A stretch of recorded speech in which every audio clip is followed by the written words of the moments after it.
Cegid V11 édition 10. Donc, je pense que vous l'avez déjà tous installé. Au moins, déjà, ceux qui ont la paye, c'est déjà le cas. Pour ceux qui ont la compta, la GESCOM, peut-être pas. Et ben, je vais vous y inviter parce que c'est vraiment la préparation à la démat de facture. Alors, ce sera présenté par Grégory, mais je pense que vous me connaissez depuis tout le temps. On va même arrêter la webcam. Vous m'avez assez vu pour aujourd'hui.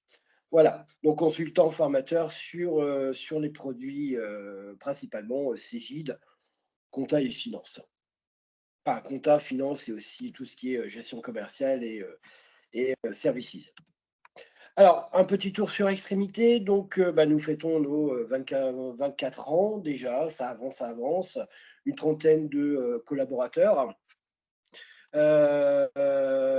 Vous avez donc aussi à peu près 650 clients, d'accord, qui sont répartis sur les Hauts-de-France, un petit peu aussi sur Paris, mais voilà, principalement sur les Hauts-de-France. Quelques références, ça vous permet de voir un petit peu que nos clients sont dans plusieurs activités diverses et variées. Et même chose en termes de taille de structure, c'est assez divers par rapport à ça. Nos expertises, donc, nous avons donc 8 activités que vous connaissez peut-être, hein. Donc, on en parle de plus en plus, mais la cybersécurité, qui est vraiment la partie vraiment très importante en ce moment pour tout ce qui est la protection de vos données, la protection de votre entreprise. Nous avons un label sécurité qui certifie que notre entreprise, donc Extrémité, est vraiment spécialisée dans ce domaine-là. La partie réseau, tout ce qui est infrastructure informatique, et produits, pourquoi pas, annexes, comme la messagerie, la mise en place d'interconnexions entre plusieurs sites distants, etc. La téléphonie, donc de nos jours, la téléphonie voix IP avec un produit que nous utilisons qui est 3CX. Le cloud, on en parle de plus en plus. On a aussi, nous, cette solution-là, hein, donc avec une de nos filiales, Systéam, qui permet d'héberger vos données, votre bureautique, vos solutions d'ERP, etc. La gestion, bon là, je ne vais pas trop vous le présenter, vous avez tellement d'habitude, c'est le service qui va gérer toute la partie logicielle des différents ERP, que ce soit Cegid pour nous, mais vous savez qu'on fait aussi du Sage et pourquoi pas d'autres produits dans le domaine. Donc, c'est vraiment le service qui vous accompagne dans vos projets, que ce soit ressources humaines, que ce soit au niveau de la finance, au niveau du commerce, etc. La partie développement, demain, vous avez un ERP, Cegid, vous avez besoin de créer un développement spécifique autour de Cegid, vous pouvez faire appel à nous. Vous avez besoin d'avoir un outil spécifique dans un métier bien propre et vous ne retrouvez pas la solution, on a la possibilité de vous développer une solution clés en main. Digital, c'est la partie web, hein, donc tout ce qui est site internet, donc site institutionnel, site e-commerce, les différents réseaux sociaux, tout ce qui va être aussi le référencement, les Google Awards, etc. Et enfin, je vais dire la toute dernière, mais je crois que ça fait à peu près 1 an et demi, si je ne me trompe pas que ça existe. On a créé, donc c'est une autre filiale, c'est la bonne paye, pardon. Donc si demain vous souhaitez externaliser la paye, sachez que la bonne paye peut justement s'occuper de gérer à votre place la paye. Voilà. Donc voilà, grosso modo, les 8 activités. Bon, pour plus ample renseignement, vous n'hésitez pas à contacter votre chargé de clientèle préféré. Alors, si je sur le sommaire. Donc, on va refaire un point sur la réforme 2024 qui va permettre de reparler un petit peu sur ce qu'il y a sur plusieurs choses, hein. Donc, bien sûr, le report que vous savez tous, mais aussi ce qui va comporter et ce que vous allez devoir faire sur les différents produits. Voilà. Hop. Concrètement, on va voir justement Ce qu'on va devoir faire sur cette version V11, hein, parce que comme je vous l'ai indiqué, c'est la version qui va vous permettre de vous préparer sereinement sur cette réforme 2024. On passera après vers un autre produit, un produit que Cegid a sorti il y a 2 ans, que nous avons mis en place et qui est un très, très bon produit qui est Cegid Relations Bancaires. Ça intéressera peut-être pas tout le monde, mais c'est important de faire un petit focus sur cette partie-là. Et enfin, on finira par les questions-réponses, donc n'hésitez pas. Vous avez le chat, vous pouvez laisser les différentes questions au fur et à mesure, et puis on reviendra sur ça pour justement en débattre. Alors, si on fait un point sur la réforme 2024, le nouveau calendrier, bon, je pense que vous avez déjà l'info, mais c'est important de le repréciser. Donc, là, on est vraiment arrivé dans la ligne droite. Donc, 2024, il y a la finalisation en fait du portail du portail public de facturation, avec là où ils vont faire les différents tests. La partie 2025, on est sur la phase pilote. Bah oui, les grands éditeurs comme Sage, comme Cegid et d'autres, j'en passe, vont faire les différents tests techniques et pour s'assurer que dès le commencement, on n'a pas de couac. Et là où ça va commencer à arriver dans le vif du sujet, c'est le 1er septembre 2026.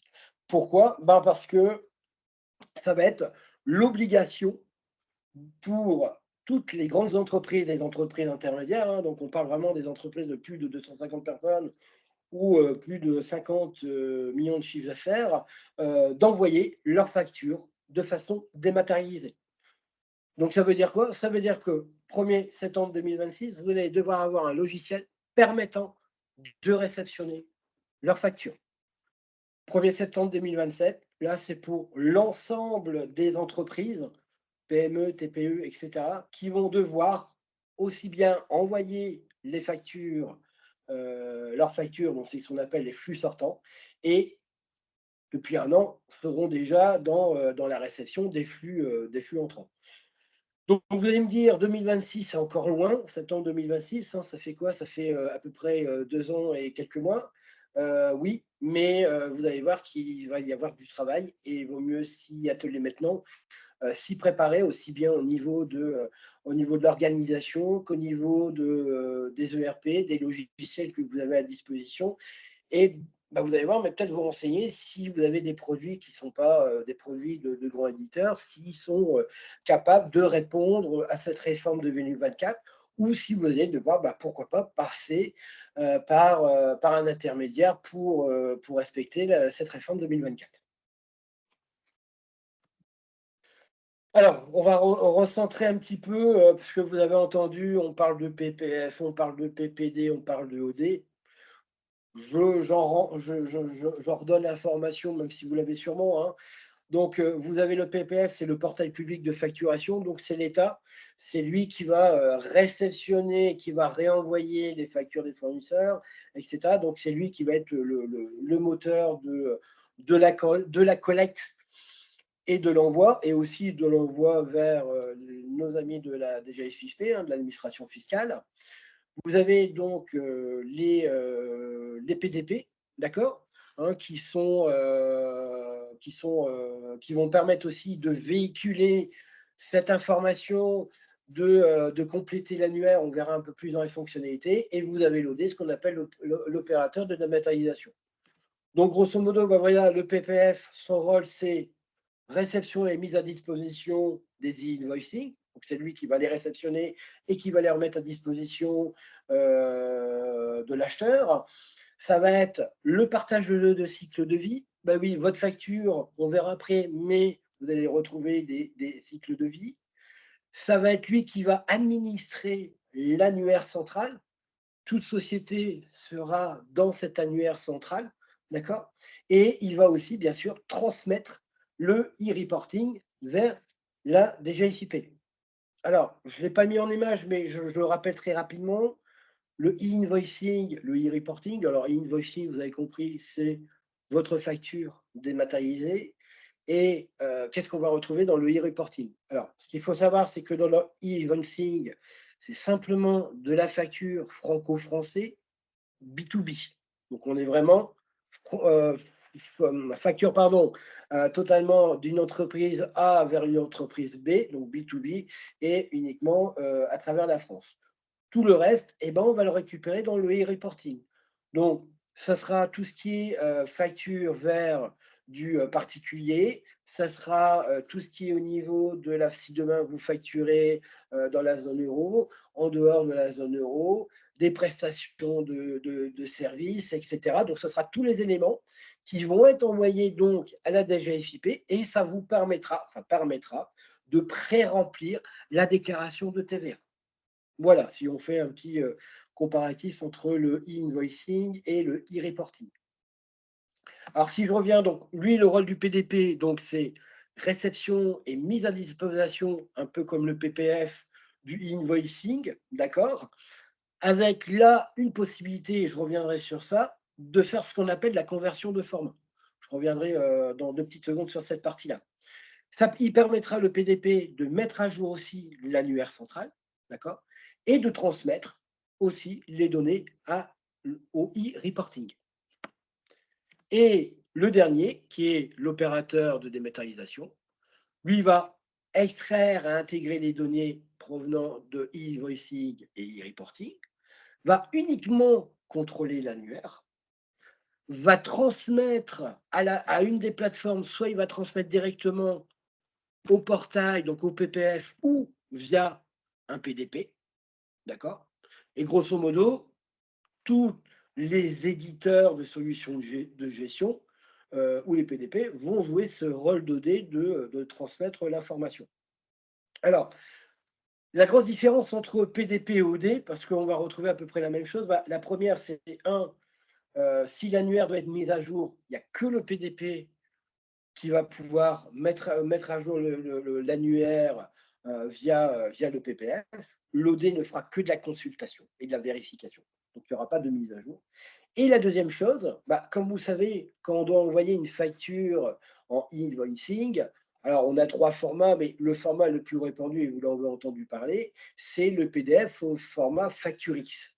D'accord? Alors, FactureX, grosso modo, pour expliquer, c'est sur ce PDF, qui est à l'œil nu un PDF classique, dedans, vous avez quelque chose qui est microscopique, où vous allez retrouver ce qu'on appelle des balises XML.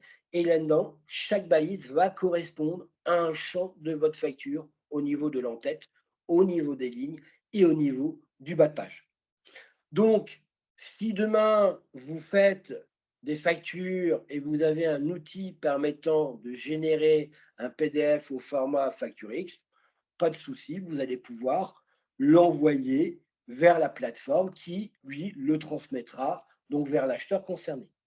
Si demain, vous avez un outil, un outil de gestion qui est peut-être exotique, qui n'est pas très connu et qui n'a pas la possibilité de générer un PDF au format FactureX, et bien là, il va falloir passer par une plateforme qui est PDP, parce que seul lui pourra transformer votre simple PDF en PDF FactureX et pour pouvoir justement la déposer dans la plateforme.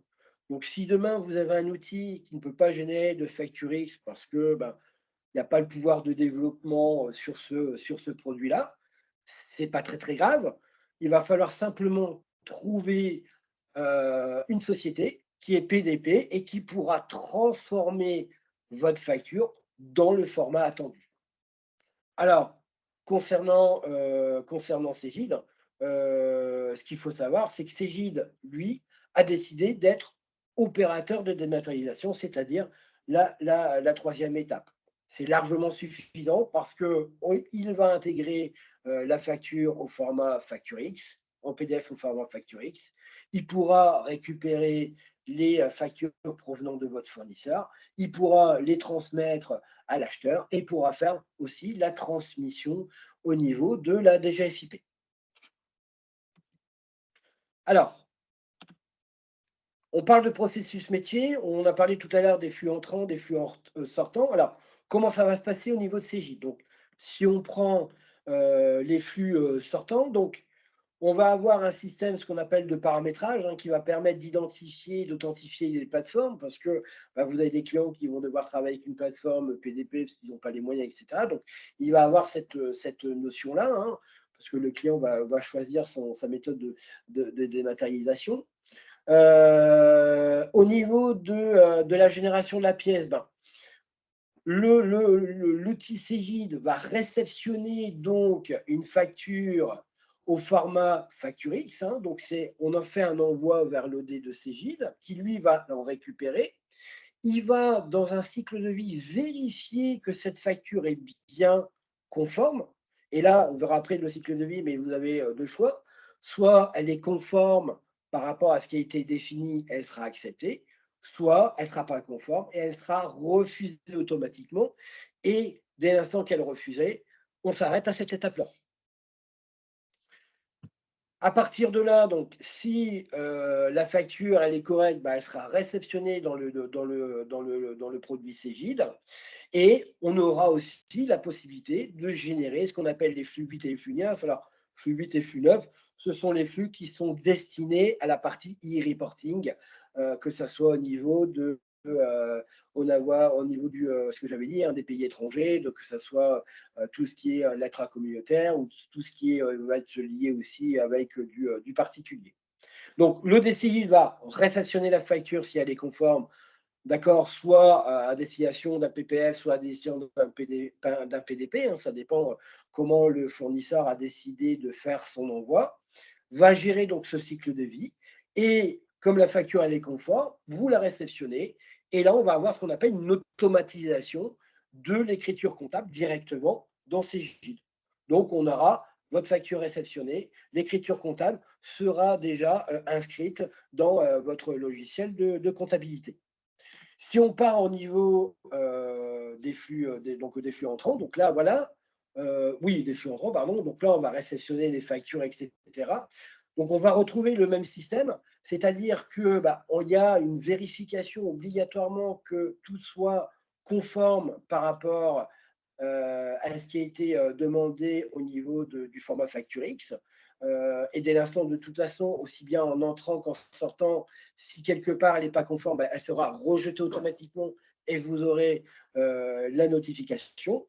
Et on va retrouver aussi, même chose, les informations au niveau de la comptabilisation. Donc, comptabilisation aussi quand on reçoit la facture, ou comptabilisation quand on va envoyer la facture. Enfin, au niveau de l'envoi, c'est déjà le cas, vu que vous utilisez CJ Gestion commerciale, et quand vous faites votre facture de vente, la comptabilisation se fait déjà directement. Et surtout, on va avoir les notions de cycle de vie. Alors, si je reprends les notions de cycle de vie, on en retrouve 12, seulement 4 sont obligatoires. Ça, c'est important. On a, donc, vous voyez, ceux qu'on va retrouver en bleu, ce sont les statuts obligatoires. Donc, la première que je vous ai dit, le fournisseur dépose la facture, donc c'est un cycle de vie obligatoire, donc ça sera horodaté, etc. À partir de là, il va avoir un contrôle au niveau de la plateforme afin d'indiquer si cette facture respecte bien les normes. Si c'est le cas, elle sera mise à disposition de l'acheteur. Si ce n'est pas le cas, elle aura un statut rejeté et le fournisseur recevra la notification comme quoi sa facture est rejetée. Et je suppose, là, je n'ai pas l'information, mais je suppose qu'il y aura un message indiquant pourquoi elle a été refusée par la plateforme. Bien évidemment, vous avez la possibilité d'avoir il y a des statuts qui sont recommandés, ce n'est pas une obligation, comme statuer que vous avez bien réceptionné la facture, statuer comme quoi vous avez bien pris en charge la facture, c'est ce qu'on voit dans la partie centrale, etc. Et là, on va retrouver, donc on a reçu la facture, elle a été acceptée.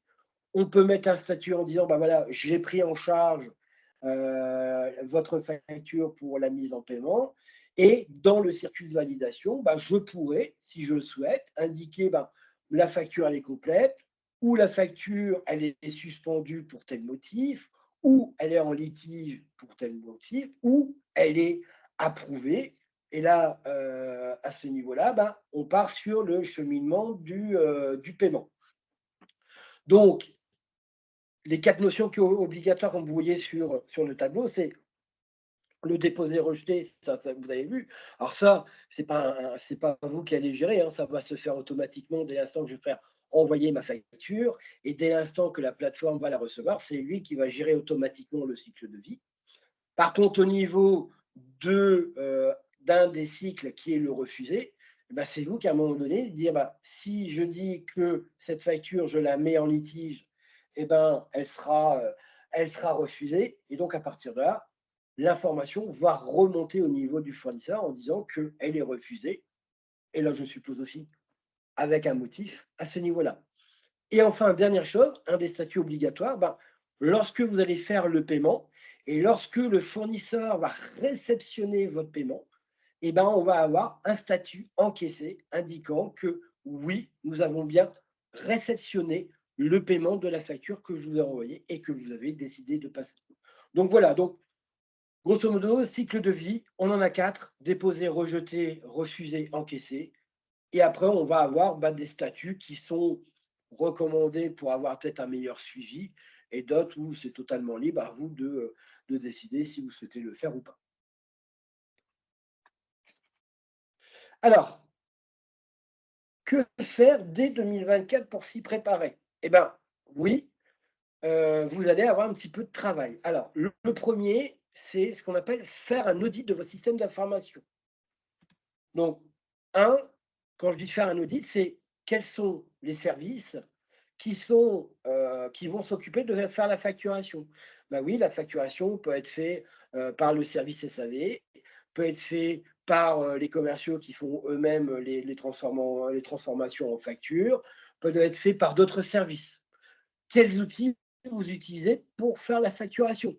D'accord. Au même titre, pour la réception, est-ce que les factures sont réceptionnées que par le comptable? Est-ce qu'ils sont réceptionnés par, je ne sais pas, je vais dire des chargés d'affaires, par tel service, etc. Bah, tout ça, il va falloir se poser la question et voir dans votre organisation comment vous allez procéder pour respecter cette réforme 2024. Donc c'est pour ça que je dis passer en revue tous les processus et modules qui vont être impactés aussi bien pour les flux entrants que pour les flux sortants. On va faire un petit peu de la mise à jour de base de données. Ça ne fera pas de mal, mais là surtout, on en aura besoin. On va avoir des zones qui sont importantes, et là, plus importantes que ce qu'on avait maintenant. Ça va être quoi? Ça va être le SIREN, le SIRET, le NIF, le code APE et les conditions de règlement. Donc là, il va falloir profiter à mettre à jour ces informations-là qui vont être importantes pour la démat. Parce que vous avez bien compris, mais voilà, le numéro de SIRET, ça va être l'identifiant dans l'annuaire principal, comme vous avez vu dans le PPF. Voilà, toutes ces choses-là, il va falloir penser à bien qualifier vos fiches, aussi bien au niveau des clients qu'au niveau des fournisseurs. Même chose au niveau des conditions de règlement. Vous avez peut-être là aussi du ménage à faire. On a vu chez certains clients, on a encore virement 45, 65 jours, 90 jours, etc. Vous savez très bien, voilà, il va falloir harmoniser et en profiter pour justement mettre les bonnes conditions de règlement et bien respecter toute cette partie-là. Troisième point, pardon, mettre vos factures en conformité.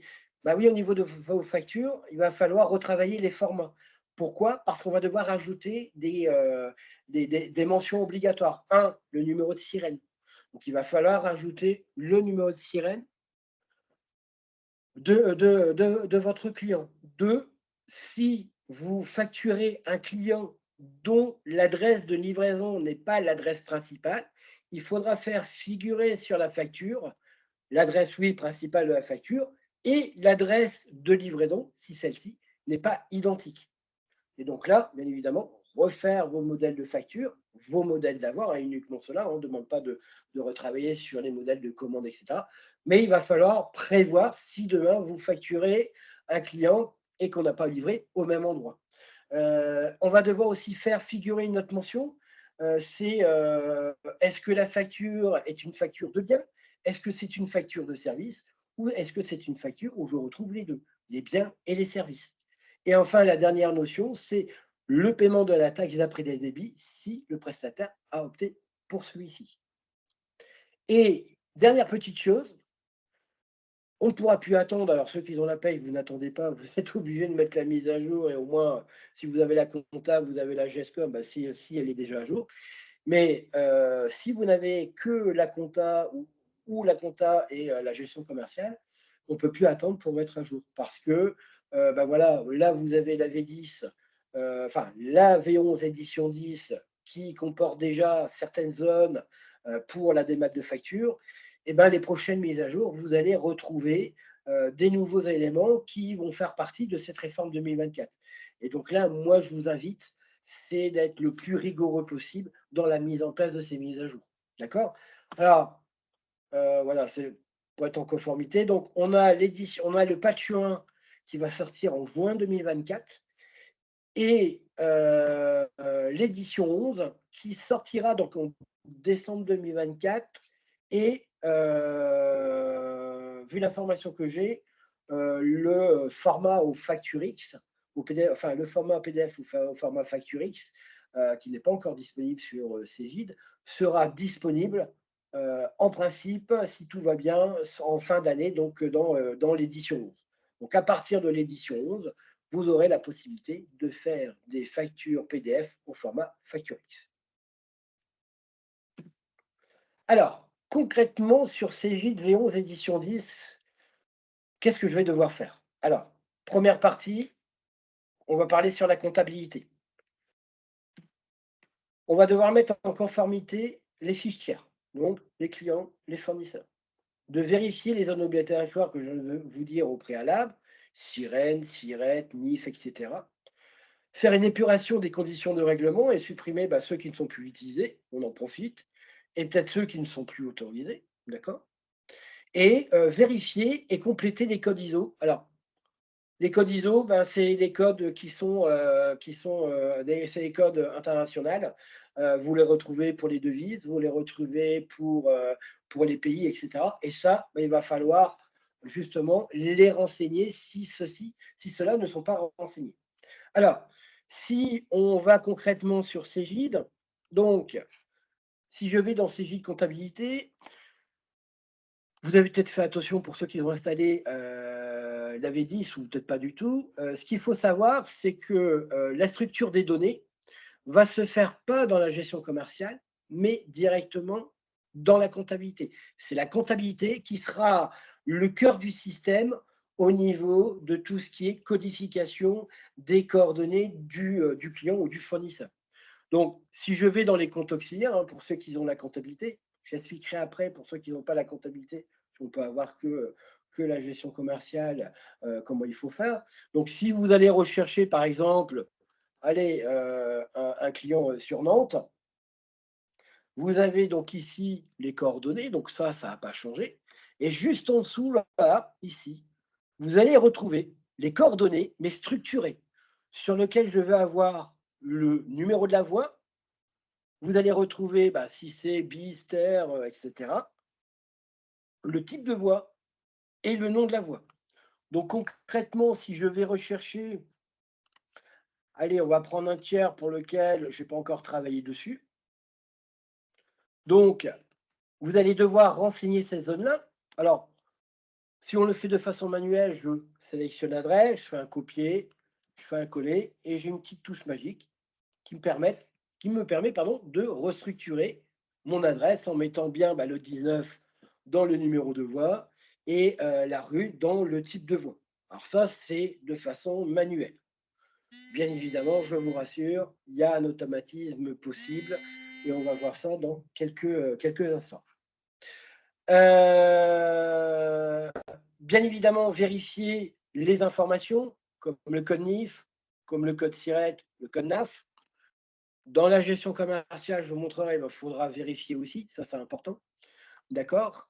Et profiter pour visualiser les conditions de règlement. Et vous voyez, par exemple, sur cette base-là, voilà, on retrouve des conditions de règlement qui n'ont peut-être plus lieu d'exister parce qu'on n'a plus le droit de demander un virement à 120 jours. où on n'utilise plus les traites. Enfin voilà, ça vous permet de remettre à jour les conditions de règlement qui ont été négociées avec vos fournisseurs, les conditions de règlement qui ont été négociées à vos clients et de remettre à jour les différentes fichières. Donc, comme je vous le disais, bien évidemment, vous pouvez le faire ici manuellement. Alors, quand vous avez une dizaine de clients, comme c'est le cas là, ça va très rapidement. Mais vous avez un outil inclus dans la version V10 édition, enfin V11 édition 10, pour justement pouvoir mettre à jour et vérifier si vous n'avez pas des tiers ou vous ne respectez pas la nouvelle structure. Alors, ça ne se trouve pas dans la comptabilité, et pour la simple et bonne raison, c'est que tout le monde n'a pas la comptabilité. Ben oui, vous pouvez avoir des clients qui n'ont que la gestion commerciale et qui n'ont pas la comptabilité, et ils ont besoin de pouvoir mettre à jour ces informations-là, etc. Et donc, il va falloir ouvrir un autre outil que vous avez tous obligatoirement. Si ce n'est pas installé, il faudra le faire, qui est l'administration comptable, finance. Je parle bien. Pour ceux qui ont la paye, vous avez aussi suivi de la paye. Et l'administration comptable, ben, si vous avez des personnes ici qui n'ont que la GESCOM, quand vous devez ouvrir un nouvel exercice pour pouvoir ouvrir, ben, quand vous avez ouvert 2024, vous avez dû passer par l'administration comptable pour pouvoir ouvrir votre exercice 2024. Et bien, c'est à cet endroit-là, dans les traitements, où vous allez pouvoir générer automatiquement les adresses restructurées et aussi sortir un rapport sur les adresses. Alors, on va sortir un rapport. On va prendre un exemple très simple. On va prendre des clients. Donc, je vais sélectionner ici les clients et je vais lui demander de me sortir un rapport qui va me permettre de vérifier quels sont les tiers pour lesquels j'ai peut-être un souci. Je dis bien, j'ai peut-être un souci d'adresse structurée ou qui me manque des informations parce que j'ai le nom de la voie, j'ai le type de voie, mais j'ai pas le numéro. C'est peut-être possible, ou là, il y a peut-être une erreur, il faudra que je le vérifie. Donc ici, si je fais visualiser, on va essayer d'agrandir un petit peu. Voilà, donc on va avoir un rapport où il va nous indiquer bah, quels sont les tiers pour lesquels j'ai des problèmes où là, le nom de voie n'est pas renseigné. Je vais retrouver des tiers où c'est le type de voix qui n'est pas renseigné, alors c'est peut-être normal, hein, pourquoi pas, etc., etc. Donc bien évidemment, la première fois, évitez de le lancer, parce que là, vous risquez d'avoir 50, 60 pages pour lesquelles on va vous dire bah, le nom, le type, le numéro de la voix ne sont pas renseignés. Donc bien évidemment, on fera une fois qu'on a fait le traitement.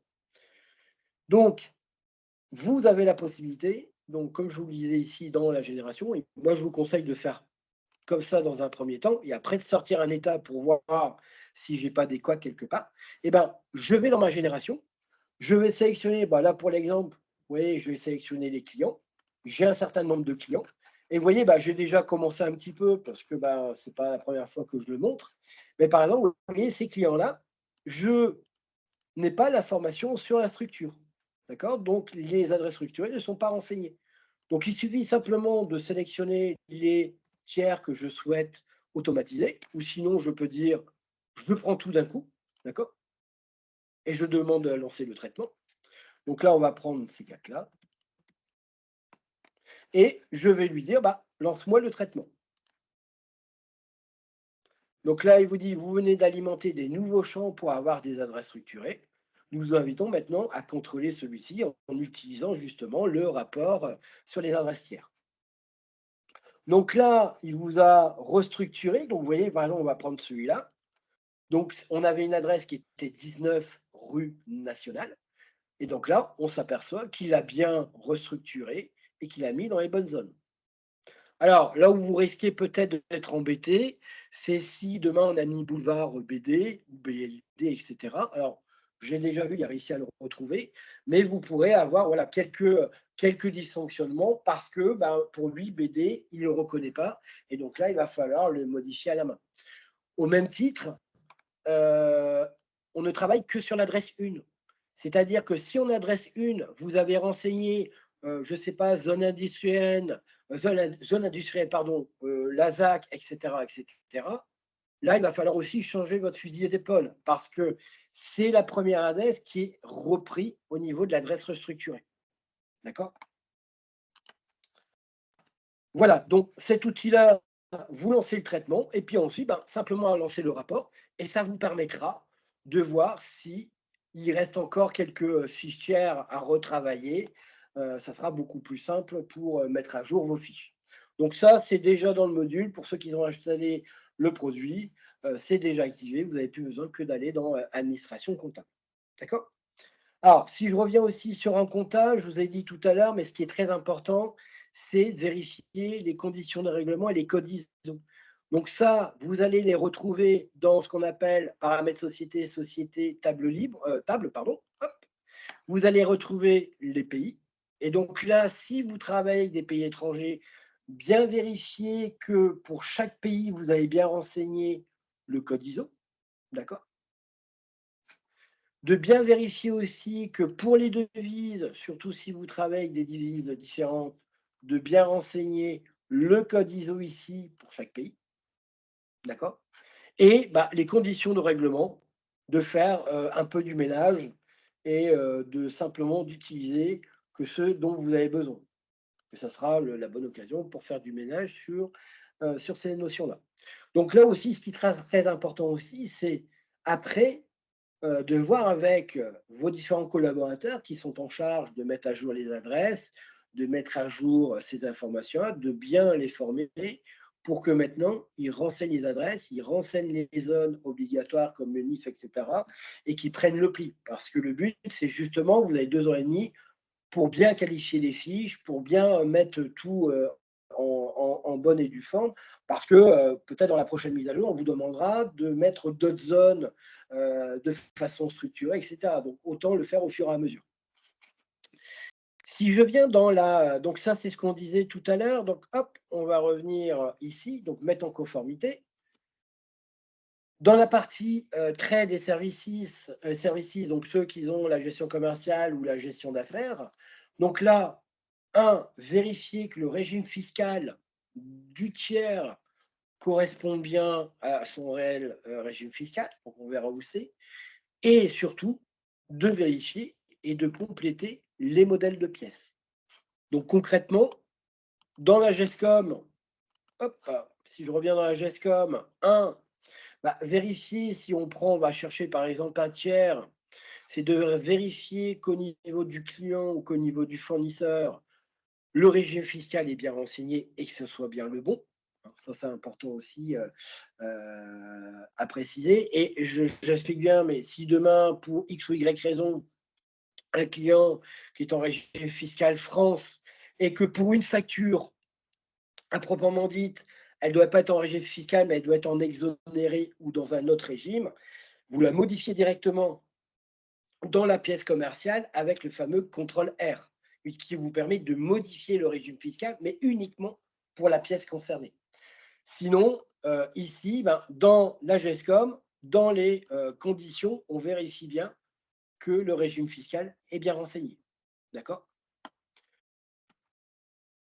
Autre chose aussi, donc c'est là aussi, il faut bien renseigner, hein, là-dedans, c'est le numéro sirène, etc.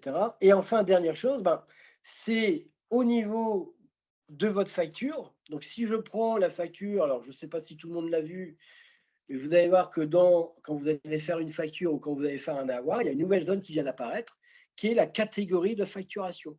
Et bien oui, vous allez devoir indiquer si la facture, il s'agit d'une facture de bien, parce que je vends que de la marchandise, s'il s'agit qu'une facture de service, parce que c'est que de la presta, ou si par contre c'est une facture, je retrouve les deux, parce que j'ai du bien, mais en même temps, je fais l'installation de ce bien. Et ça, il va falloir le renseigner pour chaque facture et il va le faire figurer sur la facture. Alors, bien évidemment, si vous faites que du bien ou si vous faites que du service ou si c'est que les deux, vous avez la possibilité de le définir par défaut pour éviter justement de le renseigner. Donc pour cela, vous avez la possibilité d'aller dans les paramètres, société, paramètres société, et dans les informations, alors gestion commerciale et dans les pièces standards, vous allez retrouver tout en bas quelle est la valeur fixe quand je vais faire une pièce de facturation ou d'avoir, pour dire, bah, moi, si je fais que des biens, bah, je vais mettre par défaut bien, comme ça, j'ai plus besoin de le renseigner. Et vous avez aussi la possibilité de mettre en fonction d'une répartition. Donc, si je fais 30% de services, eh ben, ça sera telle valeur. Si je fais 70%, ça sera telle valeur. Donc, ça aussi, vous avez la possibilité, en fonction d'une répartition, hein, d'une règle de gestion, vous dites, ben, si mon ratio représente 30% entre les biens et services, je considère que c'est du bien. Si c'est 70%, je considère que c'est du service. Et sinon, je considère que bah, c'est les deux. Voilà, ça, vous avez la possibilité. Ou alors, si vous ne mettez pas de favoris par rapport à ça, bah, il faudra le renseigner au fur et à mesure. Alors, je vous rassure, ce n'est pas pour maintenant. Hein, on ne va pas s'en occuper tout de suite. Maintenant, si c'est que des biens, bah, vous pouvez le faire, il n'y a pas de souci. Mais au moins, c'est d'y penser surtout à ce niveau-là. Et bien évidemment, alors, aussi, autre chose importante, c'est de vérifier aussi l'unicité entre le sirène et le sirette. Ah oui, des fois, on voit un numéro de sirette et en fait, le sirène ne correspond pas au numéro de sirette. Donc là aussi, vous avez la possibilité de demander au logiciel justement de vérifier au niveau des fiches cette unicité concernant le numéro de sirette. Donc, vous voyez ici une unicité sirette et contrôle sirette. D'accord? Sur quel pays? Bah, France. Et je peux lui demander aussi de vérifier les doublons. Et je peux dire, bah oui, je peux avoir des doublons avec la possibilité de faire une justification sur les doublons. Donc ça, c'est vraiment dans le cas où vous voulez avoir une vérification à ce niveau-là. D'accord? Dernière petite chose, pour la gestion commerciale, où c'est là où vous allez avoir un petit peu plus de travail, mais ce sont les modèles. Donc tous les modèles qui sont issus, qui sont utilisés pour la facturation ou pour les avoirs, ben, il va falloir prévoir le cas de figure si demain vous avez une facture avec une adresse du client principal et dont l'adresse de livraison est différente, ben, il va falloir prévoir les zones où on fait bien figurer l'adresse principale, l'adresse de livraison. Il va falloir aussi faire apparaître cette catégorie, hein, on disait c'est factures de biens, de services ou les deux, et rajouter le numéro de sirène du client. Donc là, il va y avoir un petit peu de travail justement sur tous les modèles que vous pouvez avoir pour renseigner les informations à ce niveau-là. Et retrouver de la place, surtout quand on commence à avoir des modèles où on a pas mal de choses. Donc des fois, c'est essayer de retrouver de la place. Ça, c'est là où on s'amuse le plus. Voilà au niveau de ce que vous pouvez retrouver au niveau des logiciels. Je m'arrête là. Je veux dire, il n'y a que ça. Bah, c'est déjà pas mal. Il va falloir, c'est s'organiser. Qui fait quoi? Est-ce qu'on le fait toujours comme ça? C'est l'organisation, on va dire, structurelle. De mettre à jour les fiches. Alors, même s'il y a cet automatisme, ça prend un peu de temps. Il faut vérifier si c'est les bons sirènes, si c'est les bons sirettes, les conifs, etc. Remettre à jour les conditions de règlement, tout ça avec le travail que vous faites quotidiennement. Donc, les 2 ans qui arrivent, là, ben, ils sont pas. Ça nous laisse du temps pour s'y préparer et surtout aussi, ben, comme je le disais, mais c'est bien de les renseigner, mais il faut surtout que tous les jours, on se dise dans la tête, attention, maintenant, je dois aller renseigner mes fiches de telle façon et de telle façon. Là, il va falloir que ça rentre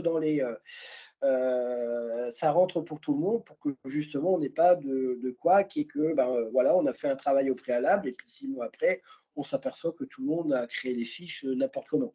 Vous avez toujours votre outil qui vous permettra de vérifier, et je vous conseille de bien les vérifier et de pouvoir mettre cet automatisme-là. Voilà ce que je peux vous dire aujourd'hui sur la réforme 2024, sur ce que Cegid vous propose actuellement. Donc, je le répète, Cegid sera opérateur de dématérialisation, permettra de faire des PDF au format FactureX, de les envoyer, de les réceptionner, de gérer les invoicing, de consulter l'annuaire, pas de le mettre à jour. Voilà, donc vous avez aujourd'hui un outil Cegid qui vous permettra de répondre à la réforme 2024 avec une chose importante, être toujours dans les dernières versions. Je précise bien que, attention, vous avez bien compris, on parlait de compta, on parlait de la GESCOM, mais la GESCOM va envoyer les factures, donc fait les flux sortants. Mais c'est la compta qui fait les flux entrants. Et c'est la compta et les moyens de paiement qui vont gérer tout ce qui est notion, cycle de vie, l'envoi des virements, et cetera, et cetera. Donc, les 2 logiciels sont importants. Alors, même si vous n'avez pas forcément les 2, bah, il va falloir vous mettre en corrélation avec, bah, peut-être le cabinet, d'experts comptables qui gère peut-être votre compta. Bah, voilà, là, il va y avoir un travail, entre vous pour avoir, une uniformisation de ces données. Dernière petite chose, donc je voulais faire un petit teasing, alors on ne va pas en débattre sur ça. Moi, mon but, c'est de vous présenter très rapidement CJ Relations Bancaires et si vraiment vous voulez aller plus loin, bah, on pourra organiser une démo, sur le produit. Donc CJ de Relations Bancaires, alors c'est une solution, qui a été éditée par Cédricom, qui, ne fait que des logiciels dans le domaine bancaire depuis plus de 30 ans. Donc ils ont été rachetés par CJ il y a à peu près 2 ans et demi. Et en fait, le but, bah, c'est remplacer, pour ceux qui connaissent, c'est remplacer CJLibix, qui bah, est devenu obsolète, il ne faut pas hésiter de le dire. Donc, cette solution-là donc, va vous permettre de gérer vos flux bancaires, flux entrants, flux sortants, bah, ça tombe bien, on est dans les flux aujourd'hui, multi-sociétés, multi-sites, multi-banques, multi-utilisateurs, multilangues si on veut, et permet d'automatiser avec plusieurs applis métiers. C'est GID, heureusement, mais aussi avec d'autres logiciels métiers. C'est-à-dire que demain, vous prenez cette solution, vous quittez Cegid, je serais malheureux, mais vous prenez, je ne sais pas, du Sage, et ben c'est pas perdu parce qu'il pourra être interconnecté avec du Sage. Alors, cette solution-là va vous permettre de gérer bah, les flux entrants, c'est quoi? C'est les relevés bancaires, hein, ceux que vous intégrez dans Cegid pour faire votre rapprochement bancaire. Donc là, on a une solution qui va s'interconnecter aux différentes banques. Donc, si demain vous avez 10 banques, d'aller rechercher vos relevés bancaires avec un automatisme en disant bah, tous les jours, tu me les récupères à telle heure, tu me les mets à tel endroit, etc. Et il va le faire automatiquement. C'est une solution totalement web. Donc, on peut y accéder via n'importe quel navigateur avec même possibilité d'avoir en option sur son smartphone. Ça va vous permettre de gérer vos comptes, de dire quels sont les utilisateurs qui peuvent accéder à tel compte bancaire, de visualiser en temps réel, on va dire, bah, les mouvements bancaires, de contrôler des plafonds par opération, des plafonds par remise, par période, de mettre des systèmes de validation en disant, bah voilà, je veux, on va générer un virement de tel montant, et ben je peux mettre des flux de validation de 1 à je sais plus, je crois que c'était 6 phases de validation, avoir de la simple signature ou de la double signature hein, avec des clés que pour certains vous connaissez ce qu'on appelle les clés 3SKI, etc. Donc là aussi, possibilité de gérer cette partie-là. Et tout ça avec une interconnexion CGID. Alors, quand je parle d'interconnexion CJ, donc là, on a une petite représentation bah, de ma page d'accueil de mon CJ de relations bancaires web, où je vais visualiser mes banques, pourquoi pas mon évolution du solde du compte. Je vais pouvoir visualiser si j'ai des virements à signer, des virements à contrôler, à valider, à confirmer en fonction des différents scénarios que je décide de mettre en place. Et vous voyez, j'ai la possibilité d'avoir mes soldes de compte. Alors, pourquoi je vous dis interaction avec Cegid? Ce qu'il faut savoir, c'est que aujourd'hui, les relevés bancaires, généralement, sont au fichier, dans un fichier texte, ils sont déposés dans un dossier et on demande à Cegid d'aller les récupérer dans ce dossier pour les incorporer. Ben, maintenant, avec cette solution-là, fini le dossier, on va pouvoir incorporer les relevés bancaires directement dans Cegid. Donc ça, on a plus ce dépôt, hein, qui n'était pas très sécurisé hein, quelque part, mais on va pouvoir les intégrer directement de Cegid en liant les deux sociétés. Pour tout ce qui est virement bancaire, donc l'envoi des virements CEPA, virements internationaux, des virements de trésorerie, aujourd'hui, bah, c'est toujours un dépôt de fichiers, c'est-à-dire qu'on fait avec les moyens de paiement un virement, on le dépose dans un dossier et CRB va hop, le récupérer dans son outil et à partir de là, bah, en fonction du scénario, il y aura peut-être une validation, une double validation, etc. Et ben fin d'année, ce qui est prévu, c'est que toujours pour une notion de sécurisation bancaire, il n'y aura plus ce dépôt dans un fichier. C'est-à-dire que quand on va gérer le fichier de virement via CGID règlement, et ben ça va partir directement dans CRB sans passer par une phase de transition. Et donc là, on aura vraiment cette sécurisation parce qu'on ne pourra pas accéder au fichier XML, parce que un fichier XML, si vous y connaissez, on peut le modifier, hein, pourquoi pas. Donc là, on aura vraiment une sécurisation bancaire. Et à partir de là, vous pourrez faire de la double signature avec votre clé 3SKI, faire de la validation directement avec votre téléphone.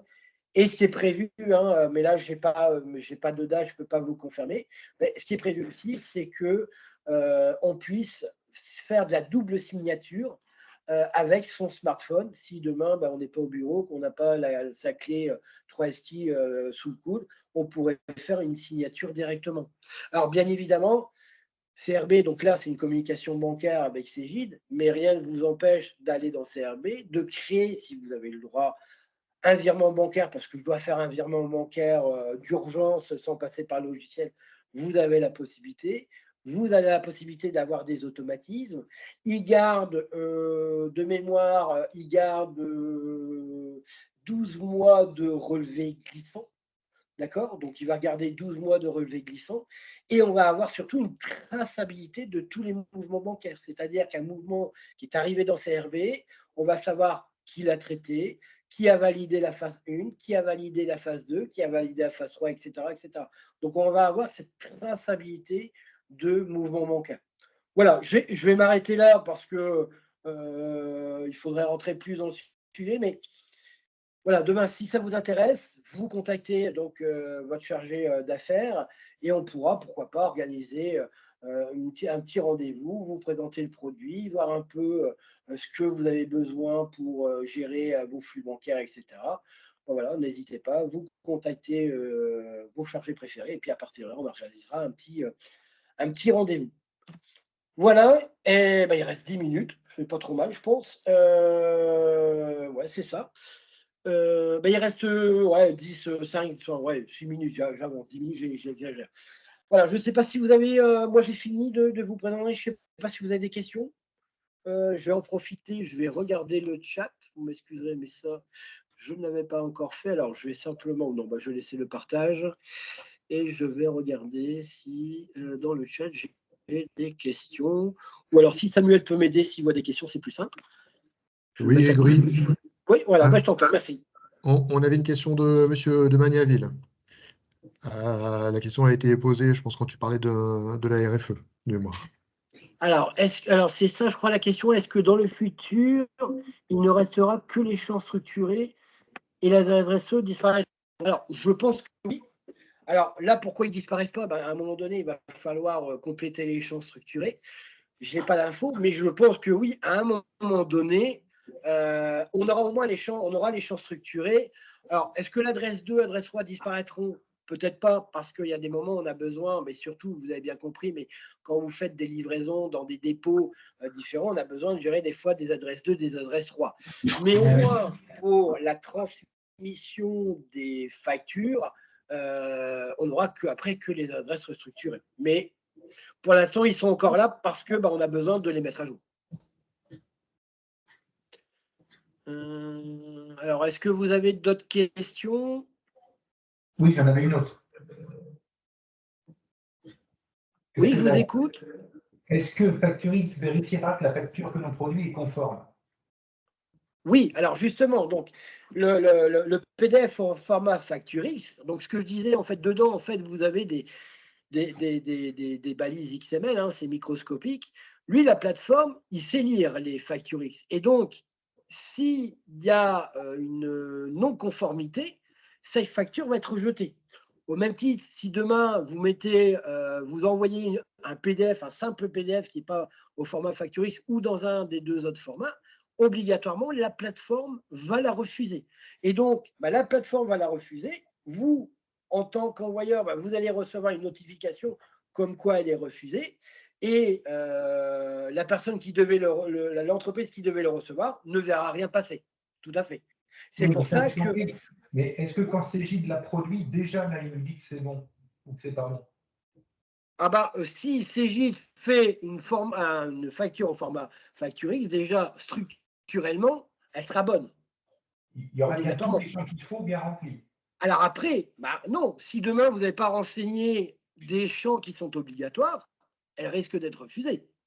D'accord, elle sera refusée par la plateforme, mais est-ce que CJ nous dira, ah là, vous avez mal fait la facture? Eh ben, très bonne question.